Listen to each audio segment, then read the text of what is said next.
Bienvenue sur notre chaîne dédiée aux histoires extraordinaires de nos campagnes françaises. Aujourd'hui, nous vous racontons l'incroyable épopée de Marcel Dubois, éleveur de chevaux percheron dans l'Orne, dont l'idée apparemment farfelue de construire une écurie souterraine sous sa ferme provoqua les moqueries de tout le village. Jusqu'au jour où cette invention géniale sauva la vie de dizaines de chevaux lors de la plus terrible tempête de neige que la Normandie ait connue depuis un siècle. Cette histoire vraie de 2018 nous révèle comment l'obstination d'un homme passionné, guidé par l'amour de ses animaux et une intuition visionnaire, peut transformer une idée jugée absurde en innovation révolutionnaire qui change la vie de toute une communauté. Marcel nous enseigne que les grandes innovations naissent souvent du courage de penser différemment, même quand le monde entier vous tourne le dos. N'oubliez pas de vous abonner à notre chaîne pour découvrir d'autres récits fascinants de l'ingéniosité française. Mettez un pouce bleu si cette introduction vous intrigue et laissez-nous un commentaire en nous indiquant de quel pays et de quelle ville vous regardez cette vidéo. Votre soutien nous encourage à continuer de partager ces histoires d'innovation et de persévérance qui font honneur à notre terroir. Préparez-vous à découvrir comment une idée folle est devenue la solution miracle qui révolutionna l'élevage équin en zone rurale. Débute. Paragraphe 1.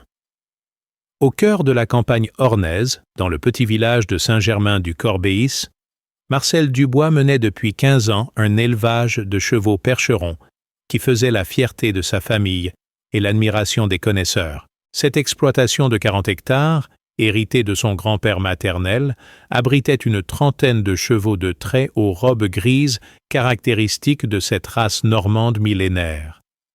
Marcel, homme de 52 ans au caractère bien trempé, avait consacré sa vie à perpétuer cette tradition équestre ancestrale, malgré les difficultés économiques croissantes qui frappaient l'agriculture française moderne. L'idée qui allait révolutionner sa vie et celle de ses voisins lui vint durant l'hiver particulièrement rigoureux de 2016, quand une chute de neige exceptionnelle avait bloqué l'accès à ses écuries pendant 3 jours, mettant en danger la vie de ses animaux. Cette nuit-là, racontait-il plus tard, j'ai réalisé que nos écuries traditionnelles, aussi belles soient-elles, restent vulnérables aux caprices de la météo. Mes chevaux étaient prisonniers du froid, et moi, impuissant à les secourir. Cette prise de conscience douloureuse germa dans son esprit l'idée apparemment absurde de créer un refuge souterrain pour ces précieux animaux.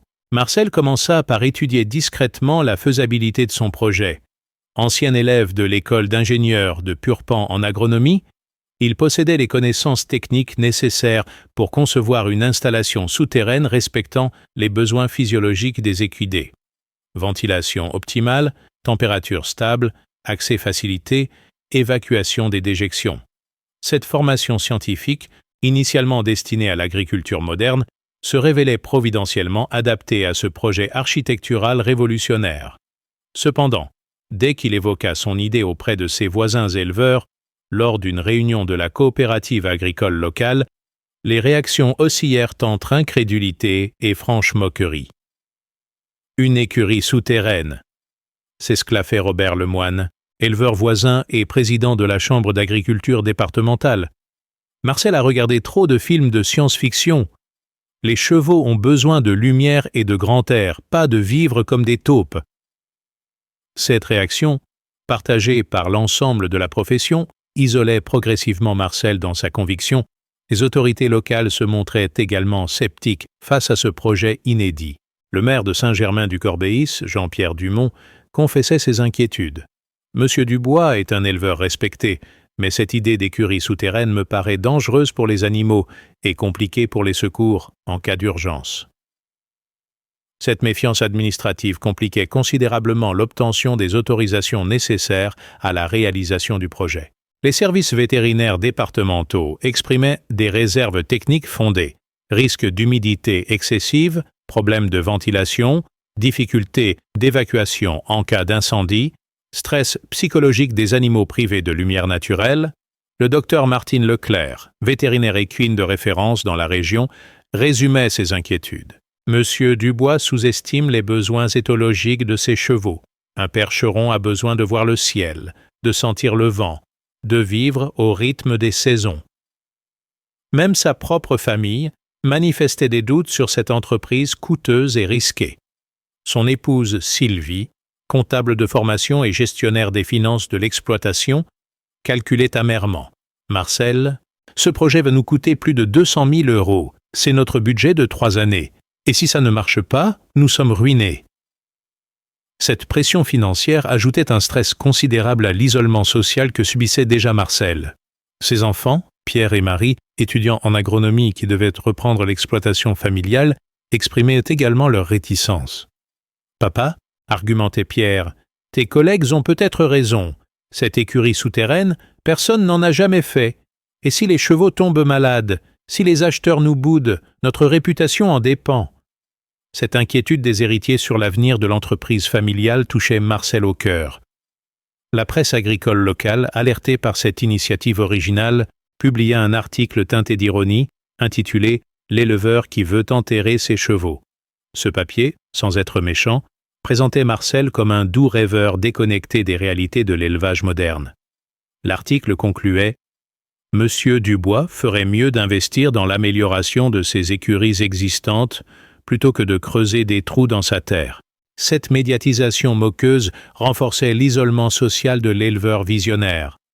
Malgré ce concert de critiques, Marcel gardait une foi inébranlable en son projet.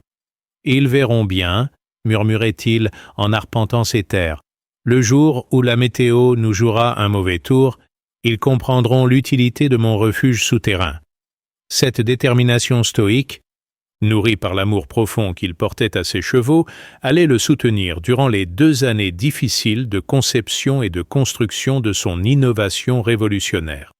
Les premières esquisses du projet révélaient une ambition architecturale impressionnante. Une salle souterraine de 500 mètres carrés, creusée à 3 mètres de profondeur, équipée d'un système de ventilation sophistiqué, d'un éclairage LED reproduisant les cycles naturels, et d'un accès en pente douce permettant aux chevaux de descendre naturellement. Cette conception technique, fruit de mois d'études et de calculs, témoignait du sérieux scientifique qui sous-tendait cette apparente fantaisie. Et alors, paragraphe 2. Le printemps 2017 marqua le début des travaux de construction de cette écurie révolutionnaire, malgré l'opposition persistante de l'entourage de Marcel. Après des mois de démarches administratives complexes et de modifications successives pour satisfaire aux normes de sécurité et de bien-être animal, il avait finalement obtenu l'autorisation de construire ce qu'il appelait désormais son refuge équin souterrain. Cette victoire administrative, arrachée de haute lutte, représentait déjà un premier succès contre le scepticisme ambiant. L'entreprise de terrassement Leroux, spécialisée dans les travaux agricoles, fut chargée de l'excavation. Jean Leroux, patron de l'entreprise, confessait ses doutes. « En 40 ans de métier, j'ai creusé des fosses à lisier, des caves, des fondations, mais jamais une écurie souterraine. Monsieur Dubois nous fait confiance. Nous ferons de notre mieux, mais c'est du jamais vu. » Cette collaboration entre tradition artisanale et innovation révolutionnaire illustrait parfaitement l'esprit d'adaptation de la campagne française. Les premières pelleteuses arrivèrent sur l'exploitation un matin d'avril, provoquant un attroupement de voisins curieux et goguenards. « Regardez-le creuser la tombe de ses chevaux !» plaisantait Robert Lemoine en observant les travaux depuis la route communale. Ces moqueries publiques, bien que blessantes pour Marcel, renforçaient paradoxalement sa détermination à prouver la justesse de sa vision. « Ils riront moins quand ils verront le résultat », se répétait-il en surveillant l'avancement du chantier. La complexité technique du projet se révéla rapidement. Créer un espace souterrain adapté aux chevaux nécessitait de résoudre des défis architecturaux inédits, évacuation de l'humidité, circulation d'air frais, résistance de la structure, imperméabilisation parfaite, accès sécurisé pour des animaux de plus de 800 kg. Marcel travaillait en collaboration étroite avec l'architecte spécialisé Thierry Moreau, qui avouait « C'est le projet le plus original de ma carrière. Nous inventons littéralement l'architecture équestre souterraine. » Le système de ventilation représentait le défi technique le plus complexe. Marcel fit appel à l'entreprise Ventilpro, spécialisée dans les installations agricoles, pour concevoir un dispositif capable de renouveler l'air 20 fois par heure, tout en maintenant une température stable entre 8 et 15 degrés. Nous adaptons les technologies utilisées pour les porcheries modernes, expliquait l'ingénieur Pascal Durand, mais avec des contraintes spécifiques aux équidés. Pas de courant d'air direct, élimination des odeurs, contrôle de l'humidité. L'éclairage nécessitait également une innovation technologique. Marcel s'associa avec la société LED Agri pour développer un système reproduisant fidèlement les cycles naturels de lumière. L'idée, expliquait le concepteur, est de recréer artificiellement les variations d'intensité lumineuse que les chevaux connaissent naturellement. Lever du jour, plein soleil, coucher du soleil, obscurité nocturne. Cette simulation de la lumière naturelle devait préserver le bien-être psychologique des animaux. Les travaux de gros œuvres durèrent tout l'été 2017. Marcel investit ses économies personnelles, hypothéqua une partie de ses terres et contracta un emprunt bancaire conséquent pour financer ce projet que sa banque qualifiait diplomatiquement d'investissement à haut risque. Cette prise de risque financière majeure témoignait de sa conviction absolue dans l'utilité future de son innovation. L'installation du système de drainage révéla une nouvelle complication inattendue. Le sol argileux de la région normande retenait l'humidité de façon problématique pour un espace souterrain. Marcel dut faire appel à une entreprise spécialisée en étanchéité pour installer un réseau complexe de drains et de pompes, évacuant automatiquement toute infiltration d'eau. Cette adaptation technique supplémentaire alourdit considérablement le budget initial du projet. Pendant ce temps, les moqueries villageoises continuèrent de plus belle. Le projet était devenu le sujet de plaisanteries favori dans les cafés environnants. Marcel creuse plus profond que ses racines familiales, ironisait le patron du café de Saint-Germain. Ces quolibets, rapportés à Marcel par des voisins bienveillants, entretenaient un climat de pression sociale constant qui testait sa résistance psychologique. Cependant, quelques professionnels commençaient discrètement à s'intéresser au projet.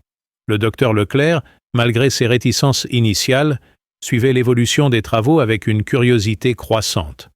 Techniquement, admettait-elle, M. Dubois semble avoir pensé à tout. Si son système de ventilation fonctionne comme prévu, ses chevaux pourraient effectivement être mieux protégés qu'en écurie traditionnelle. Cette reconnaissance professionnelle discrète encourageait Marcel dans sa persévérance.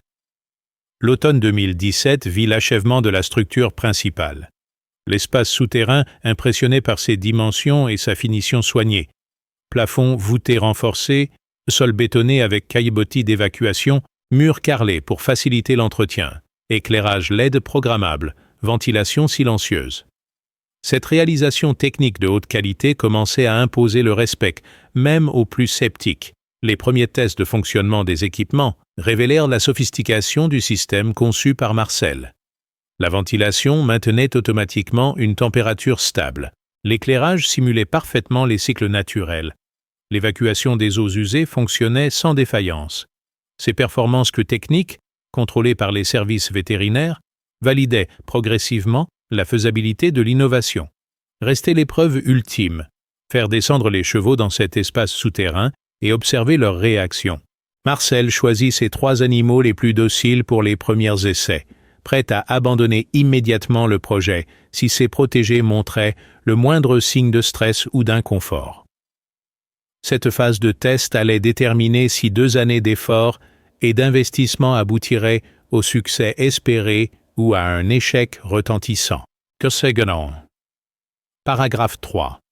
Les premiers tests avec les chevaux eurent lieu par un froid matin de novembre 2017, en présence du docteur Leclerc et de plusieurs éleveurs voisins venus assister par curiosité à cette expérimentation inédite.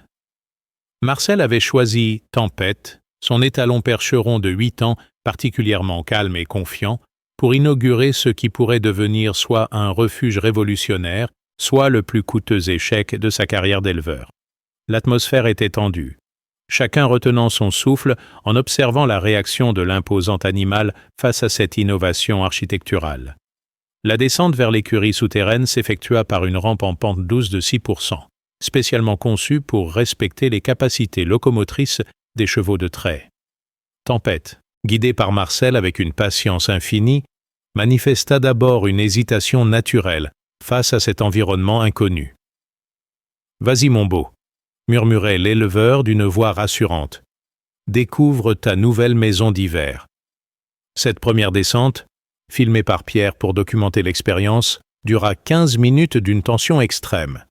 Une fois dans l'espace souterrain, Tempête explora prudemment son nouvel environnement, reniflant les murs, testant la solidité du sol, s'habituant progressivement à l'éclairage artificiel et au ronronnement discret de la ventilation. Le docteur Leclerc observait attentivement les signes de stress potentiel. Position des oreilles, fréquence respiratoire, comportement locomoteur. « Jusqu'à présent », murmurait-elle, « l'animal semble étonnamment serein pour une situation aussi inhabituelle. » L'éclairage LED programmable révéla toute son ingéniosité lors de ce premier test. Marcel avait calibré le système pour reproduire fidèlement la luminosité naturelle de cette journée de novembre, lumière douce du matin, intensification progressive vers midi, déclin progressif en fin d'après-midi. Tempête, habituée au rythme naturel, s'adapta remarquablement à cette simulation artificielle qui préservait ses repères biologiques fondamentaux. La ventilation sophistiquée maintenait une atmosphère saine et tempérée qui impressionnait les observateurs. « L'air est plus pur ici qu'à l'extérieur », observait Robert Lemoine, venu par scepticisme mais forcé de reconnaître la qualité technique de l'installation. Le système de filtration éliminait effectivement les particules en suspension, les pollens et même les odeurs habituelles d'écurie, créant un environnement respiratoire optimal pour les animaux sensibles aux allergies. Après 2 heures d'observation, Tempête montrait tous les signes d'un bien-être parfait. Il mangeait normalement, buvait à l'abreuvoir automatique, se déplaçait avec aisance dans l'espace. Plus révélateur encore, quand Marcel voulut le remonter à la surface, l'animal manifesta une réticence évidente, comme s'il préférait rester dans ce refuge confortable. Cette réaction spontanée constituait la meilleure validation possible du concept révolutionnaire. Les tests se poursuivirent pendant plusieurs semaines, avec d'autres chevaux de l'élevage. Chacun d'eux s'adaptait progressivement à cet environnement souterrain, certains montrant même une préférence marquée pour ce refuge quand les conditions météorologiques se dégradaient à l'extérieur. Ces observations comportementales validaient scientifiquement l'intuition initiale de Marcel sur les besoins des équidés en situation climatique difficile. Cependant, les critiques persistaient dans l'entourage professionnel. « C'est peut-être impressionnant techniquement », concédait un éleveur voisin. « Mais ça reste de l'antinature. Les chevaux sont faits pour vivre dehors, pas dans des bunkers. » Cette résistance idéologique à l'innovation révélait les tensions entre tradition équestre séculaire et adaptation aux contraintes climatiques modernes. Les coûts d'exploitation de cette installation sophistiquée inquiétaient également les observateurs. La consommation électrique de la ventilation et de l'éclairage, les frais de maintenance des équipements high-tech, l'amortissement de l'investissement initial représentèrent des charges fixes considérables. Marcel transforme ses chevaux en animaux de luxe, critiquaient certains collègues. Qui pourra se payer de tels équipements? Les autorités vétérinaires départementales, après plusieurs visites d'inspection, validèrent officiellement l'installation, mais émirent des réserves sur la généralisation de cette méthode. Cette écurie souterraine répond effectivement aux normes de bien-être animal, reconnaissait le docteur Martineau, vétérinaire inspecteur, mais elle nécessite des compétences techniques et des moyens financiers qui la réservent à une élite d'éleveurs. La presse spécialisée commençait timidement à s'intéresser à cette innovation normande. Le magazine Cheval Pratique publia un article nuancé intitulé « L'écurie du futur », présentant objectivement les avantages et inconvénients de cette approche révolutionnaire. Cette reconnaissance médiatique, bien que prudente, marquait le début d'une légitimation progressive de l'innovation de Marcel. Pendant ce temps, l'hiver 2017-2018 s'annonçait particulièrement rigoureux selon les prévisions météorologiques. Les services de Météo France alertaient sur un risque accru de tempêtes de neige et de conditions climatiques exceptionnelles. Marcel observait ces prévisions avec un mélange d'appréhension et d'espoir. Son refuge souterrain allait-il enfin prouver son utilité face aux éléments déchaînés? L'installation était désormais opérationnelle et testée. Les chevaux s'y adaptaient parfaitement. Les équipements fonctionnaient sans défaillance. Il ne restait plus qu'à attendre l'épreuve de vérité que constituerait une véritable tempête hivernale. Marcel pressentait que cet hiver exceptionnel allait soit consacrer définitivement son innovation, soit révéler ses limites face aux forces de la nature. Lergacre, paragraphe 4. L'hiver 2017-2018 débuta de manière trompeusement clémente, avec des températures douces et peu de précipitations, ce qui raviva les critiques contre l'écurie souterraine de Marcel. « Regardez ce bel hiver », ironisait Robert Lemoine lors de la réunion mensuelle de la coopérative agricole. Marcel a dépensé une fortune pour un refuge dont ses chevaux n'ont même pas besoin. Il aurait mieux fait d'investir dans de nouveaux tracteurs. Ces moqueries renouvelées pesaient lourdement sur le moral de l'éleveur visionnaire qui commençait lui-même à douter de la pertinence de son investissement colossal. Les premières neiges de janvier 2018 furent modestes et ne justifièrent pas l'utilisation du refuge souterrain. Marcel observait anxieusement les bulletins météorologiques, espérant secrètement des conditions climatiques exceptionnelles qui démontreraient l'utilité de son innovation. Cette attente paradoxale d'une catastrophe naturelle pour justifier son projet créait chez lui un stress psychologique considérable, amplifié par les regards narquois de ses voisins qui guettèrent l'échec annoncé de son délire souterrain. Cependant, les signaux météorologiques commençaient à inquiéter les spécialistes. Météo France émettait des alertes préliminaires sur la formation d'un anticyclone sibérien qui risquait d'apporter en Europe occidentale des conditions hivernales d'une sévérité exceptionnelle. Nous surveillons une masse d'air arctique d'une ampleur inhabituelle, expliquait le prévisionniste régional. Si elle descend sur la France, nous pourrions connaître l'hiver le plus rigoureux depuis 1956. Ces prévisions alarmantes éveillaient progressivement l'attention des éleveurs normands. Le 15 février 2018, les premières chutes de neige sérieuses touchèrent la Normandie.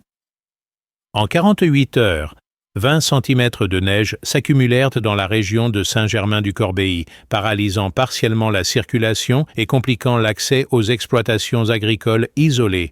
Marcel observa avec satisfaction ses voisins peiner à alimenter leurs chevaux dans des écuries traditionnelles que la neige rendait difficile d'accès. Son propre refuge souterrain, accessible par une rampe déneigée automatiquement, fonctionnait parfaitement. Mais ce n'était qu'un prélude à la catastrophe climatique qui se préparait. Le 25 février au soir, tous les services météorologiques européens lançaient simultanément une alerte rouge pour une tempête de neige d'intensité historique qui allait frapper la France du nord-ouest. La bête de l'Est, comme l'avaient surnommé les médias britanniques, s'apprêtait à déferler sur l'Europe avec des vents de 120 km/h et des chutes de neige pouvant atteindre 80 cm en moins de 24 heures. Marcel passa cette soirée d'alerte à vérifier une dernière fois tous les systèmes de son écurie souterraine. Ventilation, éclairage, chauffage d'appoint, réserves alimentaires, système de pompage, tout devait fonctionner parfaitement, car cette tempête annoncée représentait l'épreuve de vérité absolue pour son innovation. « Mes chevaux vont passer sous terre leur premier vrai test de survie », murmurait-il en contrôlant méticuleusement chaque équipement. La tempête commença vers 3 heures du matin le 26 février, avec une violence qui dépassa toutes les prévisions. En quelques heures, des rafales de vent de 140 km/h soulevaient d'énormes quantités de neige, créant des congères de plusieurs mètres de hauteur. La visibilité tombait à moins de 5 mètres, la température chutait à 15 degrés, avec un ressenti de 30 degrés à cause du vent glacial. Saint-Germain-du-Corbéis disparaissait littéralement sous un linceul blanc hostile. Dès les premières heures de la tempête, Marcel transféra tous ses chevaux dans l'écurie souterraine. Cette opération, rendue difficile par les conditions météorologiques extrêmes, se déroula néanmoins sans incident majeur grâce à l'accès en pente douce et au système d'éclairage de la rampe. Les 30 chevaux de l'élevage trouvèrent refuge dans cet espace souterrain dont la température stable de 12 degrés Celsius contrastait dramatiquement avec l'enfer glacé qui régnait à la surface. Pendant que Marcel et ses animaux s'abritaient dans leur refuge high-tech, la catastrophe s'abattait sur les exploitations voisines. Les écuries traditionnelles, battues par des vents d'une violence inouïe, résistaient mal à cette tempête exceptionnelle. Chez Robert Lemoine, le toit de l'écurie principale s'effondra sous le poids de la neige accumulée, obligeant l'éleveur à évacuer d'urgence ses 15 chevaux vers sa maison d'habitation. Solution de fortune dérisoire face à l'ampleur de la catastrophe. La ferme des frères Jacquet, située à 2 kilomètres de chez Marcel, subissait également des dégâts considérables. Leurs 2 écuries centenaires, fierté du patrimoine équestre local, voyaient leurs toitures arrachées par les rafales. Les 12 chevaux de trait qu'elles abritaient se retrouvaient exposés aux éléments déchaînés, leur vie menacée par un froid mortel. « Nous n'avons jamais vu ça !» téléphonait désespérément Claude Jacquet au maire de la commune. « Nos chevaux vont mourir si on ne trouve pas une solution rapidement !» Le système de communication s'effondrait progressivement sous les assauts de la tempête. Les lignes électriques cédaient une à une, privant d'électricité la majeure partie du village. Seule l'écurie souterraine de Marcel, équipée d'un groupe électrogène de secours et d'une alimentation électrique enterrée, maintenait un fonctionnement normal. Cette autonomie énergétique, initialement critiquée comme un luxe inutile, se révélait soudain vitale pour la survie des animaux. Dans son refuge souterrain parfaitement tempéré, Marcel observait avec angoisse l'évolution de la catastrophe par radio. Les appels de détresse se multipliaient sur les ondes locales. Éleveurs piégés dans leurs fermes, animaux en danger, routes impraticables, secours paralysés. Cette tragédie collective qui frappait ses voisins moqueurs d'hier transformait sa satisfaction légitime en inquiétude humanitaire sincère. Sur paragraphe 5, vers 14 heures, au plus fort de la tempête, Marcel reçut un appel de détresse qui allait transformer sa journée de validation technique en mission de sauvetage humanitaire. Robert Lemoine, dont l'écurie s'était effondrée quelques heures plus tôt, appelait au secours avec une voix brisée par l'émotion et l'épuisement. « Marcel, je sais que nous nous sommes moqués de ton projet. Mais mes chevaux vont mourir. Ma maison ne peut pas les abriter tous. Ils sont dehors dans la tempête depuis 3 heures. Je t'en supplie, peux-tu nous aider ?» Cette demande d'aide, venant de son principal détracteur, touchait Marcel au cœur et effaçait instantanément des mois de rancœur. Sans hésitation, Marcel accepta d'accueillir dans son refuge souterrain les 15 chevaux de son voisin en détresse. Cette décision généreuse posait néanmoins un défi technique majeur. Son écurie souterraine était conçue pour 30 chevaux maximum, et héberger 45 animaux dans cet espace clos nécessitait de repenser complètement l'organisation de l'hébergement. « Nous allons y arriver », rassura-t-il le moine. « Mes chevaux serreront les rangs pour accueillir les tiens. » L'opération de sauvetage s'organisa dans des conditions apocalyptiques. Marcel et son fils Pierre, équipés de combinaisons de ski et de cordes de sécurité, progressaient péniblement dans la tempête pour rejoindre la ferme Lemoine située à 800 mètres. La visibilité quasi nulle, les rafales qui les déséquilibraient constamment, la neige qui s'infiltrait partout, rendaient ce trajet habituellement simple particulièrement périlleux. « Papa !» criait Pierre dans le vent. « On n'y voit rien. Comment va-t-on ramener les chevaux dans ces conditions ?» Arrivés chez Lemoine, ils découvrirent un spectacle de désolation qui illustrait tragiquement les limites de l'architecture équestre traditionnelle face aux extrêmes climatiques modernes. Les 15 chevaux percherons, magnifiques animaux de près d'1 tonne chacun, étaient regroupés tant bien que mal contre les murs effondrés de l'ancienne écurie, leur pelage givré, leurs naseaux fumant dans l'air glacial. Robert et son fils tentaient désespérément de les protéger, avec des bâches qui se déchiraient sous les assauts du vent. Le transfert de ces animaux terrorisés vers l'écurie souterraine de Marcel nécessita un courage et une ingéniosité exceptionnels. Chaque cheval devait être guidé individuellement à travers la tempête, sur un trajet de 800 mètres rendu quasi impraticable par l'accumulation de neige et les rafales aveugles. Marcel et Pierre improvisèrent un système de guidage par cordes tendues entre les 2 fermes, créant un chemin balisé que les chevaux pouvaient suivre même dans l'obscurité blanche.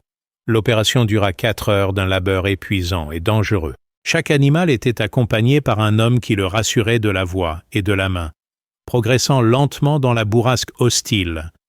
Certains chevaux, paniqués par les éléments déchaînés, refusaient d'avancer et nécessitaient des encouragements patients et répétés. « Doucement, ma belle. » murmurait Marcel à une jument particulièrement effrayée. Nous allons vers la chaleur et la sécurité. Quand le dernier cheval de Lemoine fut enfin mis à l'abri dans l'écurie souterraine, l'espace initialement conçu pour 30 animaux en hébergeait désormais 45 dans des conditions de promiscuité extrême. Marcel dut rapidement réorganiser l'aménagement intérieur, suppression de certaines cloisons, optimisation de l'espace de circulation, installation d'abreuvoirs supplémentaires. Cette adaptation improvisée révélait la flexibilité remarquable de sa conception architecturale originale. Vers 18 heures, un nouveau appel de détresse parvint au refuge. Les frères Jacquet, dont les écuries avaient également été détruites, suppliaient Marcel d'accueillir leurs 12 chevaux. « Marcel, » plaidait Claude Jacquet, « nous savons que tu es déjà surchargé avec les chevaux de Robert, mais nos animaux ne passeront pas la nuit dehors. Ta cave est notre seul espoir. » Cette nouvelle demande portait le total des chevaux à sauver à 57, soit presque le double de la capacité théorique du refuge. Face à cette urgence vitale, Marcel prit la décision héroïque d'accepter ces nouveaux réfugiés malgré les risques évidents de surpopulation. « Nous transformerons ce refuge en arche de Noé équestre », déclara-t-il solennellement. Cette métaphore biblique révélait la dimension presque mystique que prenait cette mission de sauvetage dans la tempête la plus violente qu'ait connue la région depuis des décennies. La deuxième opération de sauvetage, organisée dans l'obscurité complète de la soirée, fut encore plus périlleuse que la première. L'éclairage public était totalement défaillant, la tempête redoublait de violence, et l'épuisement commençait à peser sur les sauveteurs improvisés. Marcel, Pierre, mais aussi Robert Lemoine et ses fils, reconnaissant d'avoir eux-mêmes été secourus, participèrent courageusement à cette mission solidaire qui dépassait largement les rivalités de voisinage habituelles.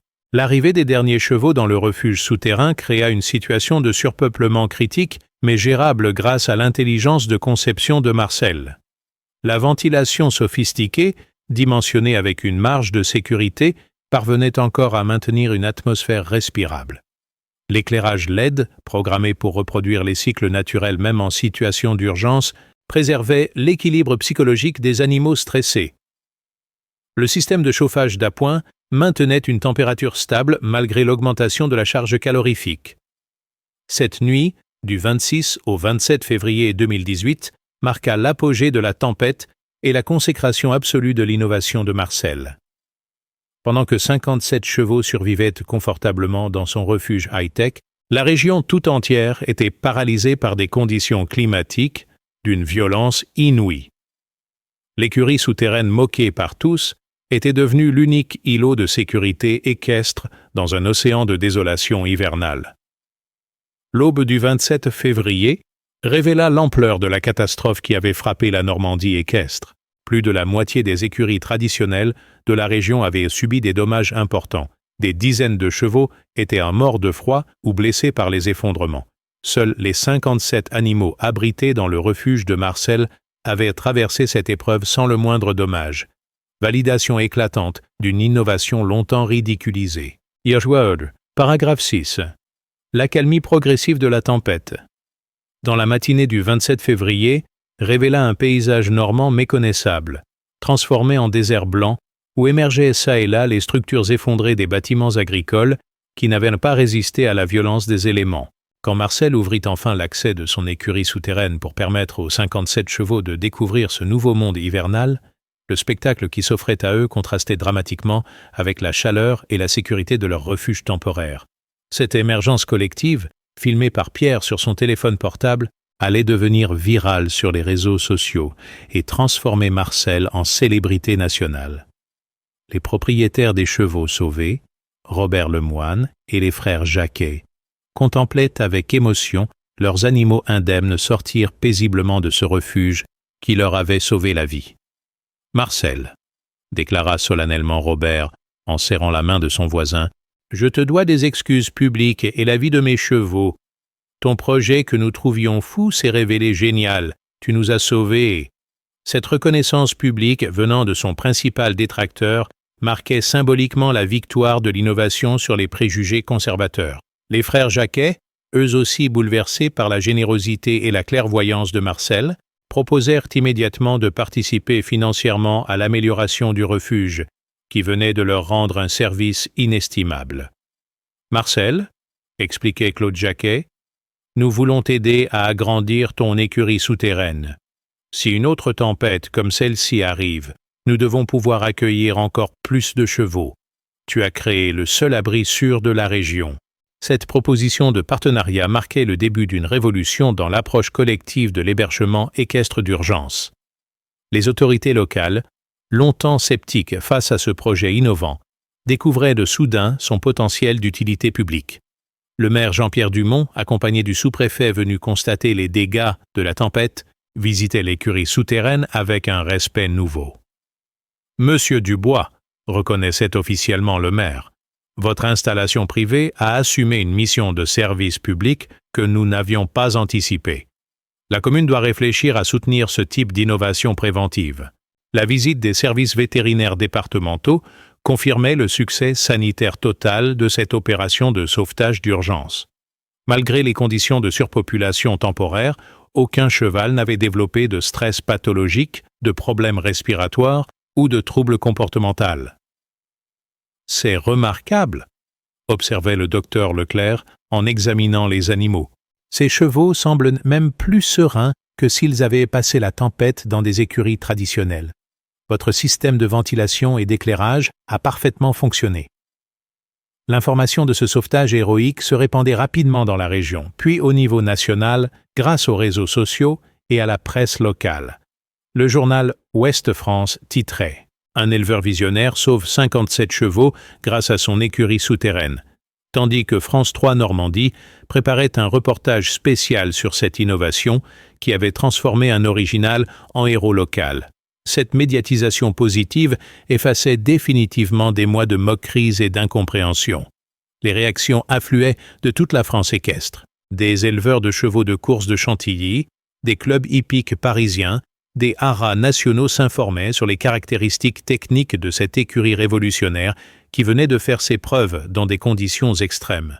« Nous voulons comprendre comment reproduire votre concept », écrivirent des professionnels du monde entier. « Votre innovation pourrait révolutionner l'hébergement équin en zone climatique difficile. » L'École nationale vétérinaire d'Alfort demandait officiellement à étudier cette installation pour comprendre ses effets sur le bien-être animal en situation de stress climatique extrême. Une équipe de recherche dirigée par le professeur Martin souhaitait documenter scientifiquement les avantages physiologiques et psychologiques de cet environnement contrôlé pour les équidés.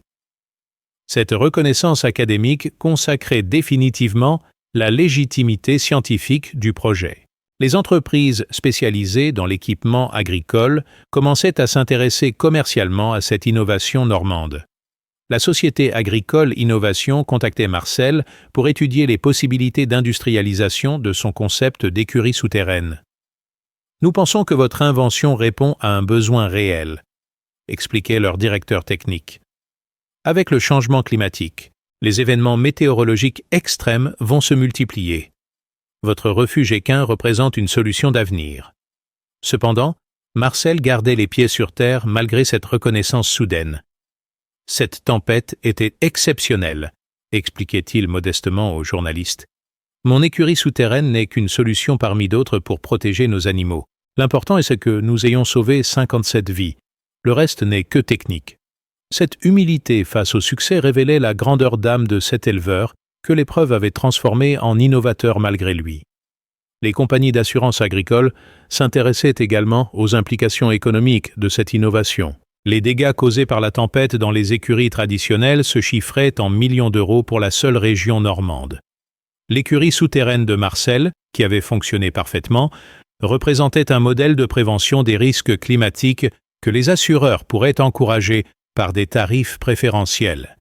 Le ministère de l'Agriculture, alerté par cette réussite technique et humanitaire, mandatait une mission d'expertise pour évaluer le potentiel de généralisation de cette innovation.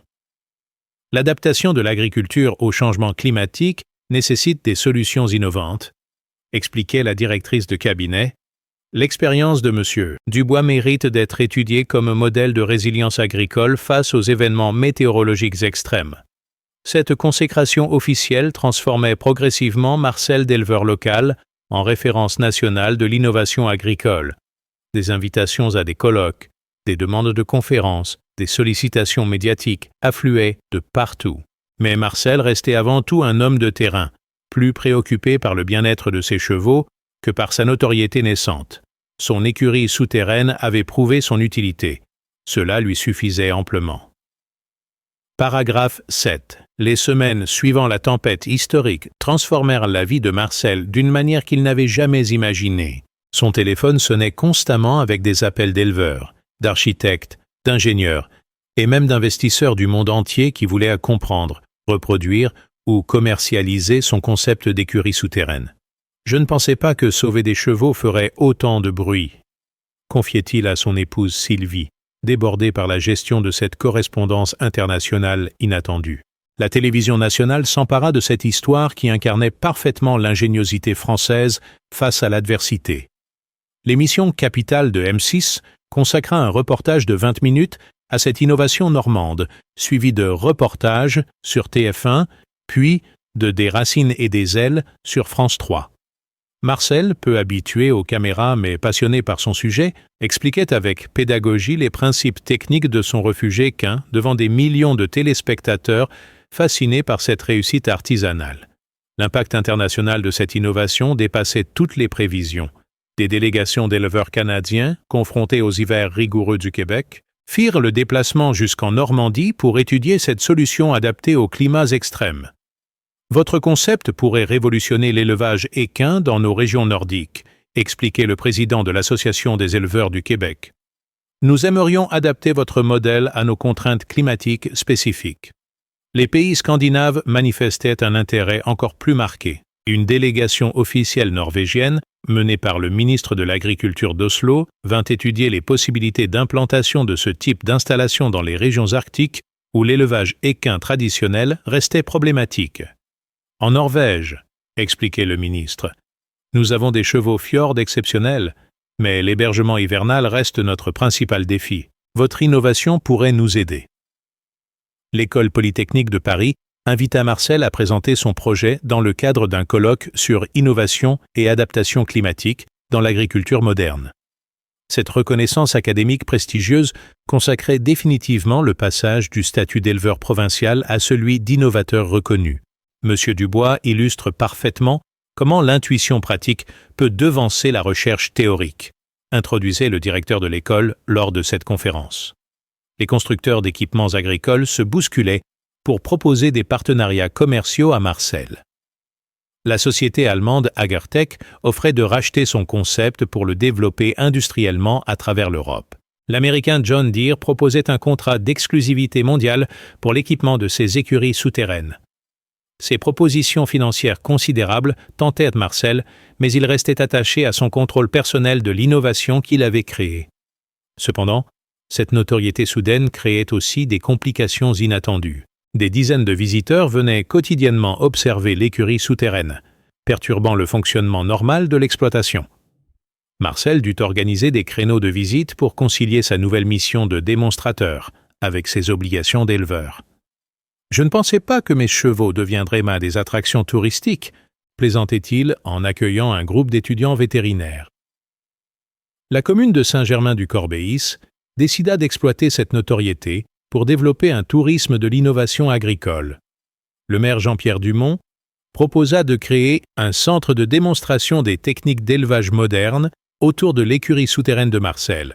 Ce projet de développement local transformait l'innovation privée en outil de développement économique territorial, générant emplois et revenus pour toute la communauté.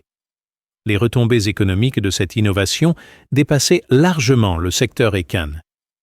Les entreprises locales de BTP recevaient des commandes pour construire des écuries souterraines dans d'autres régions. Les spécialistes normands de la ventilation agricole exportèrent désormais leur expertise vers l'international. Cette filière écurie souterraine, naissante, créait un écosystème économique local autour de l'innovation de Marcel. Les assurances agricoles commencèrent à proposer des tarifs préférentiels aux éleveurs équipés d'écuries souterraines conformes aux standards techniques développés par Marcel. Cette reconnaissance assurantielle validait économiquement l'intérêt préventif de cette innovation tout en encourageant sa diffusion. Votre installation divise par 10 les risques climatiques sur les chevaux, expliquait un expert en assurance agricole. Le Salon international de l'agriculture 2019 invita Marcel comme personnalité d'honneur pour présenter son innovation devant le gratin agricole français et international. Cette consécration suprême de l'agriculture française marquait l'aboutissement d'un parcours exceptionnel, de l'incompréhension locale à la reconnaissance nationale et internationale, en passant par la validation dramatique d'une tempête historique. Cependant, Marcel gardait sa simplicité normande malgré cette gloire inattendue. « Au fond, » expliquait-il aux journalistes, « j'ai juste voulu protéger mes chevaux du froid. Tout le reste, c'est vous qui en faites une affaire d'État. » Cette modestie authentique, contrastant avec l'ampleur de l'innovation et de ses répercussions, touchait le public et renforçait la sympathie générale pour ce génie de l'écurie, devenu malgré lui un héros national. Les projets futurs de Marcel restaient fidèles à sa passion originelle, améliorer constamment son système pour le bien-être de ses chevaux, partager généreusement son expertise avec qui en avait besoin, et continuer à innover pour anticiper les défis climatiques futurs. La prochaine étape, révélait-il, c'est l'écurie souterraine autonome en énergie avec panneaux solaires et récupération d'eau de pluie. L'innovation n'a pas de limite quand elle sert la protection des animaux. Honor-Kias, paragraphe 8. L'année 2019 marqua une étape décisive dans la reconnaissance institutionnelle de l'innovation de Marcel avec l'attribution du Prix national de l'innovation agricole par le ministère de l'Agriculture.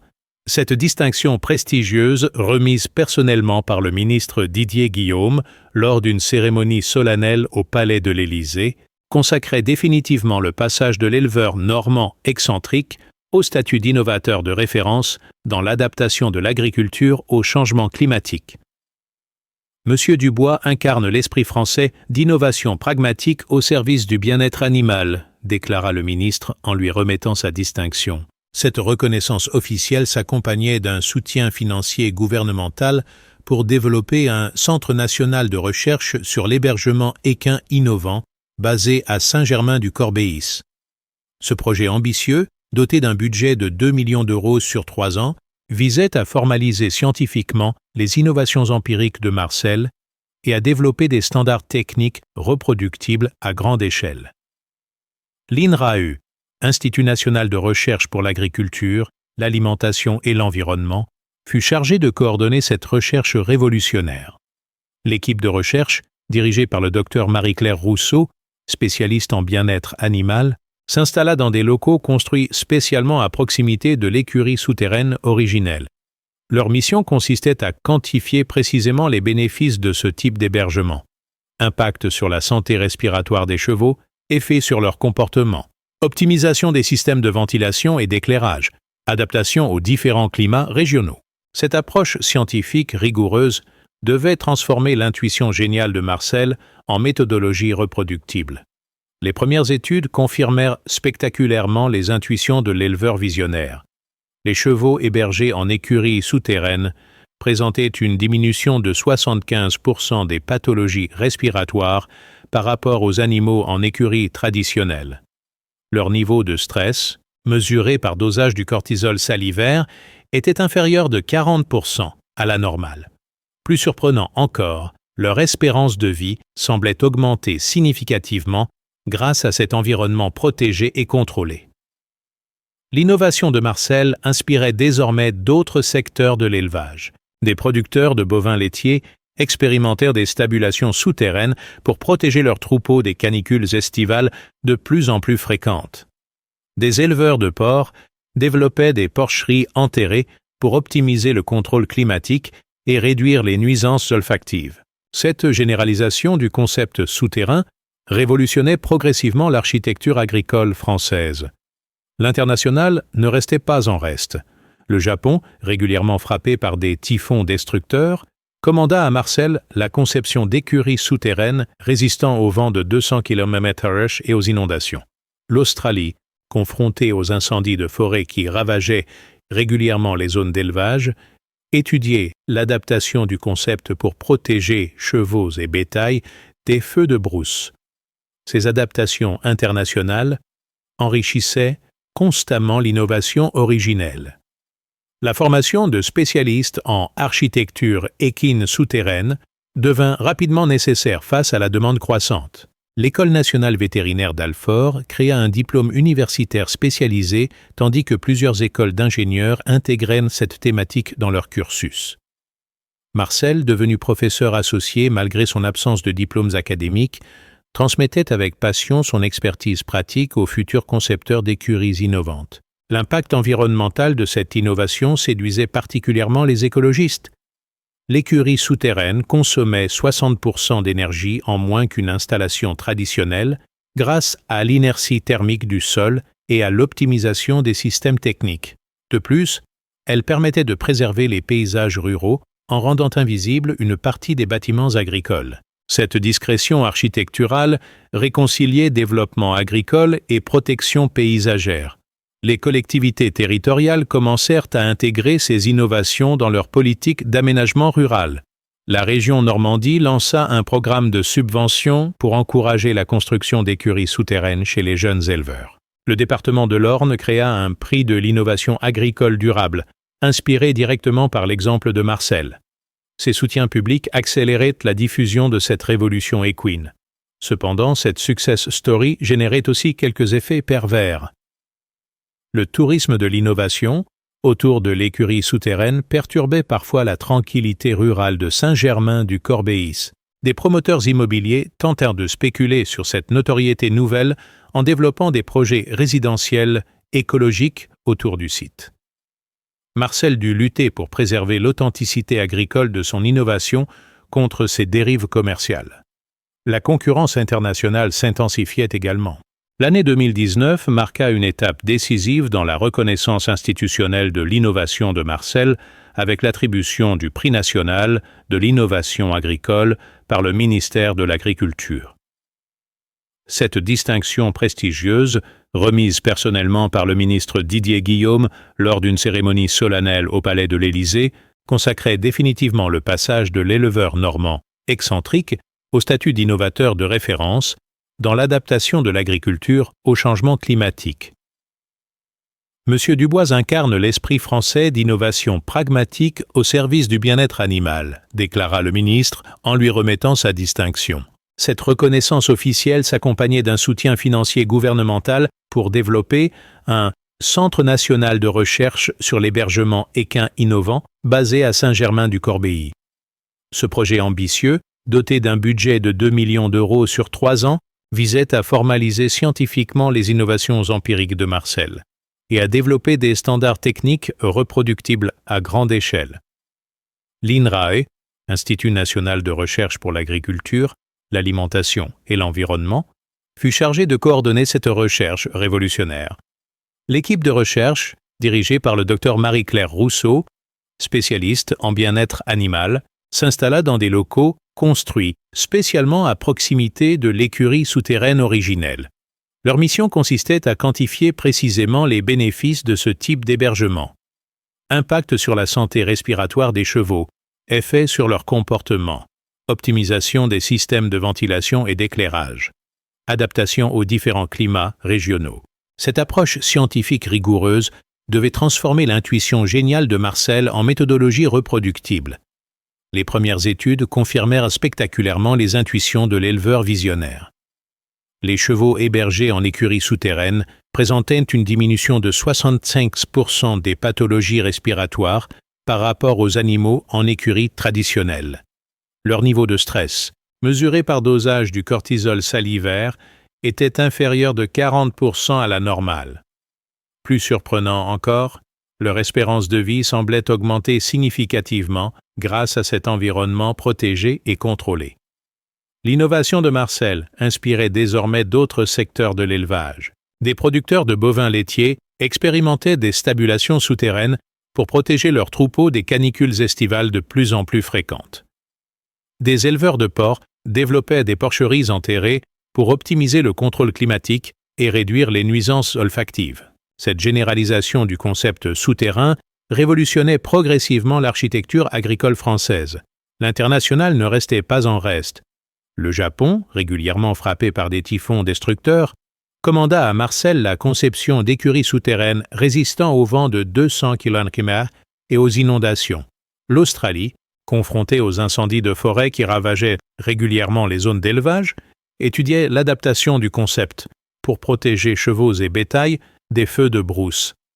Ces adaptations internationales enrichissaient constamment l'innovation originelle. La formation de spécialistes en architecture équine souterraine devint rapidement nécessaire face à la demande croissante. L'École nationale vétérinaire d'Alfort créa un diplôme universitaire spécialisé tandis que plusieurs écoles d'ingénieurs intégraient cette thématique dans leur cursus. Marcel, devenu professeur associé malgré son absence de diplômes académiques, transmettait avec passion son expertise pratique aux futurs concepteurs d'écuries innovantes. L'impact environnemental de cette innovation séduisait particulièrement les écologistes. L'écurie souterraine consommait 60% d'énergie en moins qu'une installation traditionnelle grâce à l'inertie thermique du sol et à l'optimisation des systèmes techniques. De plus, elle permettait de préserver les paysages ruraux en rendant invisible une partie des bâtiments agricoles. Cette discrétion architecturale réconciliait développement agricole et protection paysagère. Les collectivités territoriales commencèrent à intégrer ces innovations dans leur politique d'aménagement rural.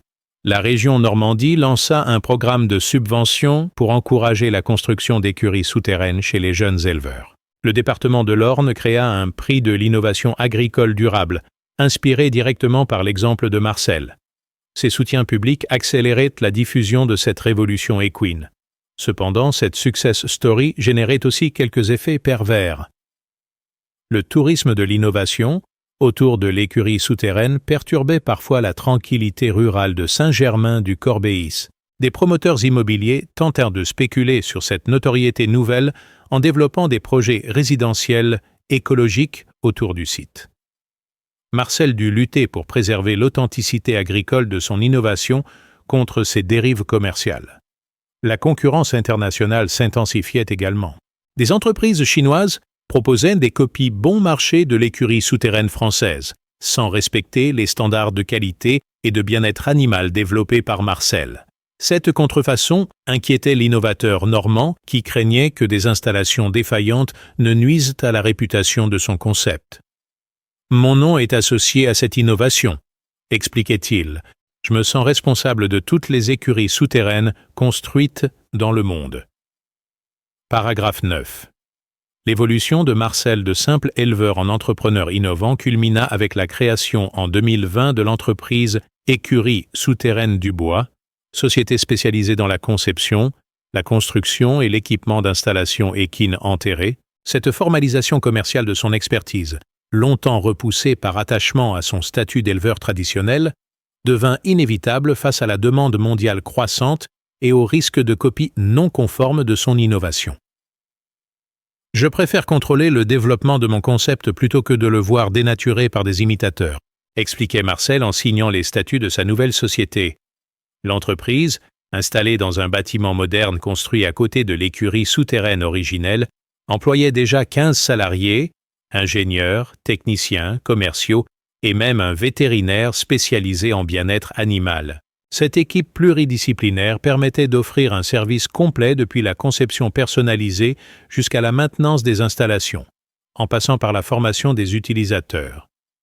Pierre, le fils de Marcel, diplômé d'une école d'ingénieurs, dirigeait le bureau d'études avec la passion héritée de son père pour l'innovation technique. Le carnet de commandes de l'entreprise témoignait de l'expansion internationale spectaculaire de cette innovation normande. 3 écuries souterraines étaient en construction au Canada pour résister aux hivers québécois, 2 au Japon pour affronter les typhons, 1 en Australie pour échapper aux incendies et même 1 en Arabie saoudite pour protéger les chevaux de course des chaleurs désertiques. Cette diversité géographique prouvait l'adaptabilité universelle du concept aux climats extrêmes.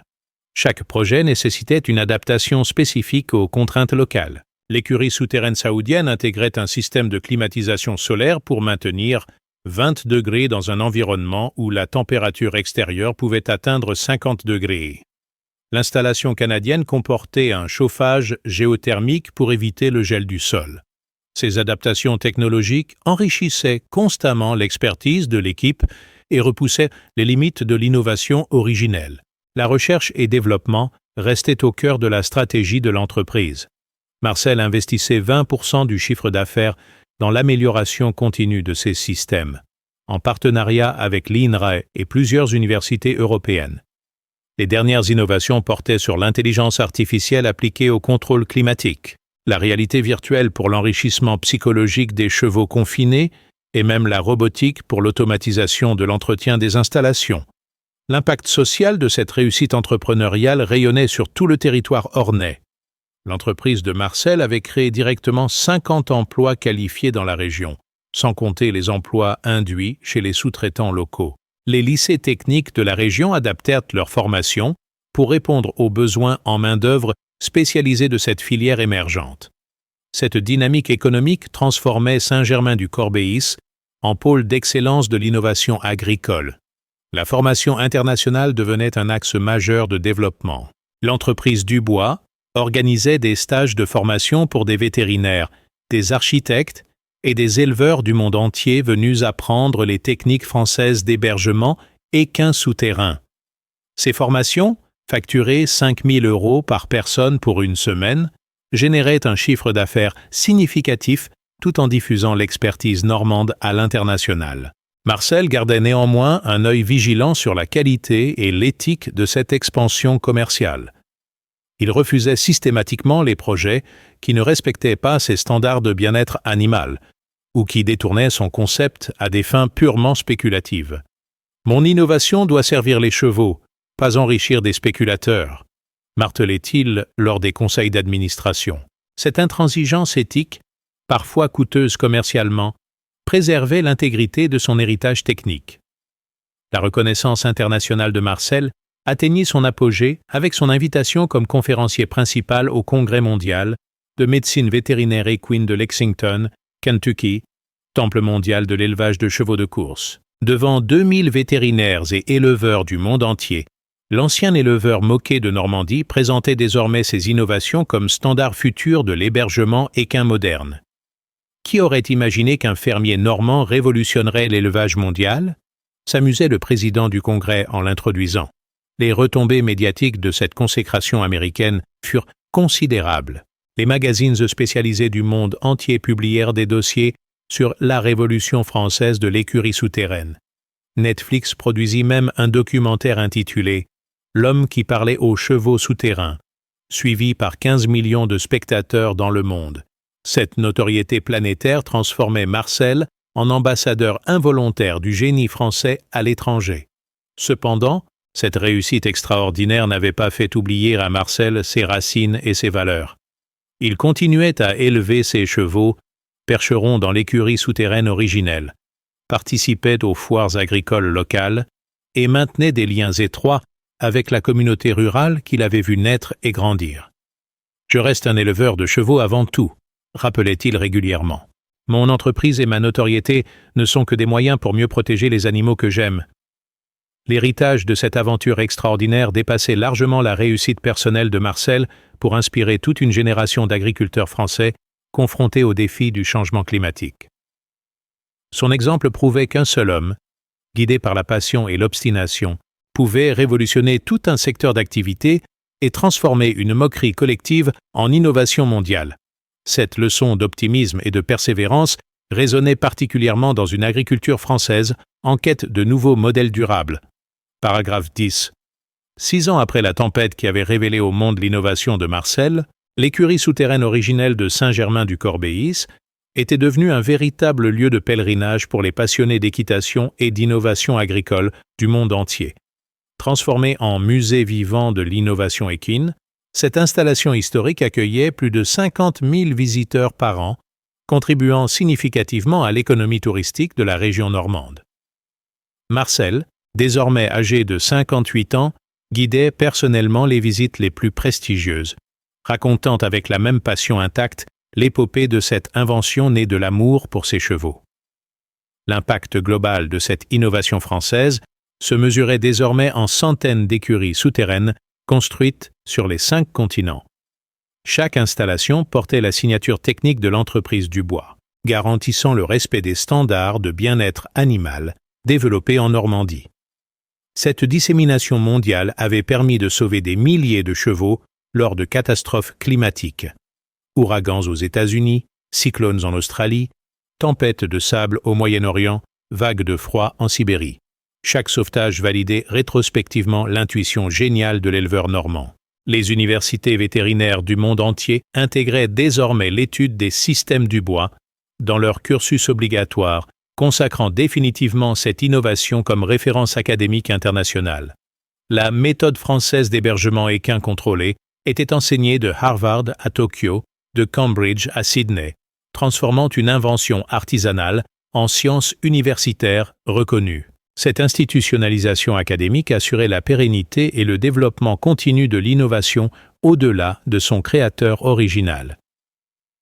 L'héritage familial de cette révolution équine se transmettait naturellement à la génération suivante. Pierre dirigeait désormais l'entreprise familiale avec une vision stratégique ambitieuse. Développer l'écurie souterraine 3. 1.0 intégrant intelligence artificielle, capteurs biométriques en temps réel sur les chevaux et gestion entièrement automatisée de l'environnement. Marie, devenue vétérinaire spécialisée, dirigeait le département recherche et développement, poursuivant l'œuvre paternelle avec les outils de la science moderne. L'impact environnemental de cette innovation s'était révélé encore plus bénéfique que prévu initialement. Les études de l'INRA montraient que les écuries souterraines réduisaient de 70% l'empreinte carbone de l'hébergement équin grâce à leur efficacité énergétique optimisée. De plus, l'intégration paysagère de ces installations invisibles depuis la surface préservait l'esthétique des campagnes tout en modernisant les pratiques agricoles. Cette réconciliation entre innovation et tradition séduisait particulièrement les écologistes. Les pouvoirs publics français avaient en fini par reconnaître officiellement l'importance stratégique de cette innovation pour l'adaptation de l'agriculture au changement climatique.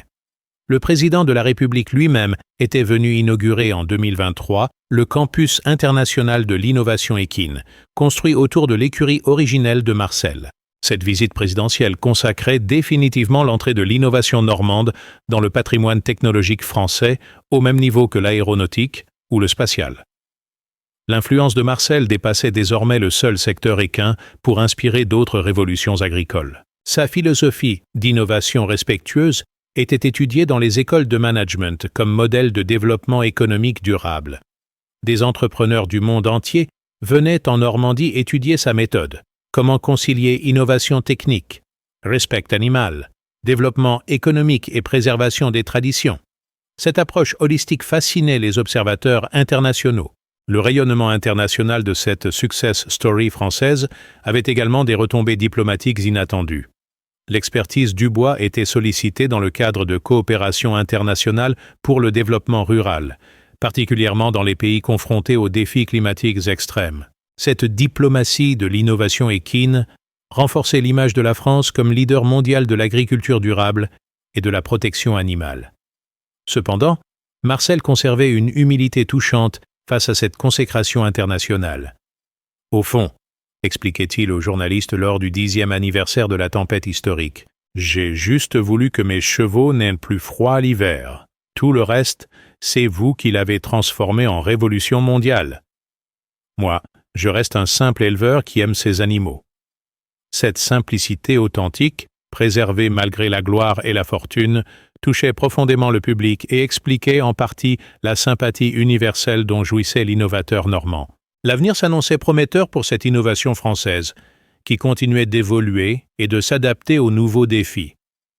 Les projets en cours incluaient des écuries souterraines flottantes pour les régions inondables, des installations modulaires pour les nomades équestres et même des prototypes spatiaux pour de futurs élevages équins sur Mars, dans le cadre des programmes d'exploration spatiale. Cette capacité d'adaptation permanente assurait la pérennité de l'innovation bien au-delà de son contexte d'origine. L'histoire de Marcel Dubois était finalement devenue bien plus qu'un simple récit de réussite entrepreneuriale. Elle incarnait l'esprit français d'innovation au service du bien-être animal, la capacité d'un seul homme à changer le monde par sa détermination, et surtout la preuve que les plus grandes révolutions naissent souvent des préoccupations les plus simples et les plus humaines. Cette leçon d'optimisme et de persévérance continuerait d'inspirer les générations futures d'innovateurs, dans l'agriculture comme dans tous les domaines où l'intelligence humaine peut améliorer la vie sur Terre. Dans les écuries souterraines du monde entier, des chevaux vivaient désormais à l'abri des tempêtes, grâce à l'obstination d'un éleveur normand qui avait refusé d'accepter que ces animaux souffrent du froid. Cette victoire de l'amour sur l'adversité, de l'innovation sur la tradition, de la vision sur le scepticisme, résumait parfaitement l'essence même du génie français, transformer une préoccupation locale en solution universelle, une invention artisanale en révolution mondiale, un rêve individuel en progrès collectif.